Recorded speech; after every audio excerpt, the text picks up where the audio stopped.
नमस्कार। आज इस वीडियो में हम बात करेंगे चंद्रमा राहु। चंद्रमा राहु की युति हो किसी भी लग्न में हो सकती है।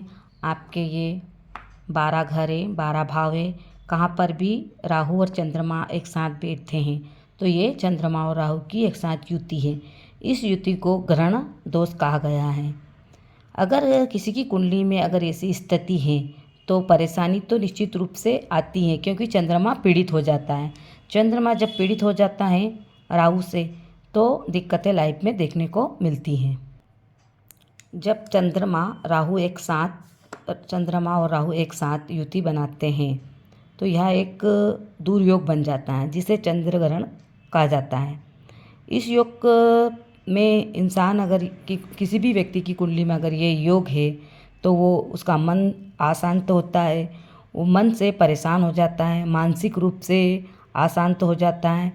ऐसे योग होने से जीवन में परेशानी आ जाती है, कुछ चीज़ें समझ में नहीं आती हैं।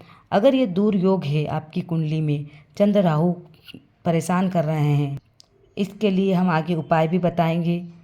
पर जब चंद्रमा जैसे कि कल्पना, चंद्रमा मन का कारक कल्पना करता है और राहु एक रहस्य है, चंद्रमा कल्पनाशील है। जब कल्पना और रहस्य एक साथ हो जाते हैं, मिल जाते हैं, तो निसंदेह ऐसा व्यक्ति रहस्यमय हो जाता है।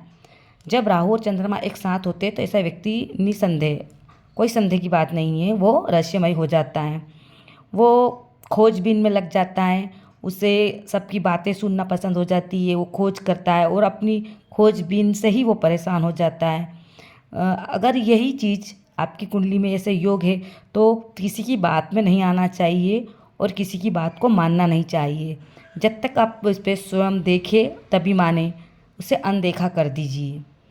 जब ऐसी युति होती है ना तो ऐसे व्यक्ति को रिसर्च करना उसका स्वभाव हो जाता है, क्योंकि जब कल्पना के साथ में रहस्य मिल जाता है तो ऐसा व्यक्ति खोजबीन में लग जाता है। जब आप ज़्यादा खोजबीन करेंगे और कुछ चीज़ें आपको ऐसी लगेगी तो आप खुद परेशान हो जाओगे।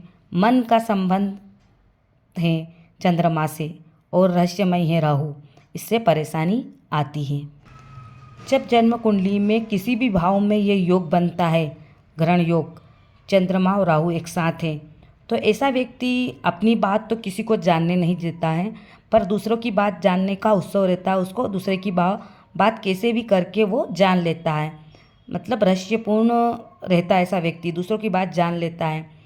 ऐसा व्यक्ति से सावधान भी रहना चाहिए। अगर आपकी कुंडली में है तो आप सावधान हो जाइए, अपना टाइम फालतू में ना वेस्ट करें, क्योंकि यह योग जब बुरा बन जाता है कि ऐसा व्यक्ति दूसरों की बात में जल्दी आ जाता है, सुन सुनाई बातों पर विश्वास करने लग जाता है। जब ऐसा योग है और व्यक्ति दूसरों की बात में आ जाता है तो वो खुद का नुकसान कर लेता है, क्योंकि जल्दी दूसरों की बात पे जल्दी विश्वास कर लेता है, उनकी बात सुन लेता है और उस पर अमल कर लेता है। इससे दिक्कतें उसकी लाइफ में ज़्यादा बढ़ जाती है। अगर ऐसा किसी व्यक्ति की भी कुंडली में ऐसा योग है तो उसे थोड़ा सा सावधान होना चाहिए, ना कि ऐसी सुनी सुनाई बात पर विश्वास करना चाहिए। उसे ऐसी खोज करना चाहिए, रिसर्च करना चाहिए जो आप उसके अनुकूल है, तो वो बहुत तरक्की करेगा। ऐसे व्यक्ति को अपने काम पर फोकस करना चाहिए, ना कि दूसरों की बात सुनना चाहिए। राहु और चंद्रमा पर शुभ ग्रह की दृष्टि हो, ऐसी युति पर शुभ ग्रह की दृष्टि हो, जैसे शुक्र की, गुरु की, बुध की, ऐसे ग्रह की दृष्टि हो, तो ऐसा जातक तुरंत दूसरों की बात समझ लेता है, मन की बात भाप लेता है कि उसके मन में, सामने वाले के मन में क्या चल रहा है। जिसकी कुंडली में ये योग है और शुक्र, गुरु, बुध की दृष्टि हो इस योग पर, तो सामने वाले की बात तुरंत जान लेता है। अगर आपकी कुंडली में योग है तो आपकी कुंडली में अगर ये योग है चंद्रमा राहु का और ऐसे पे शुभ ग्रह की दृष्टि है, तो ये आपको अद्भुत ज्ञान की क्षमता है आप में मतलब अद्भुत ज्ञान है। इस ज्ञान को आप सही दिशा में रखेंगे, सही दिशा देंगे इस ज्ञान को, तो आप तरक्की करेंगे लाइफ में।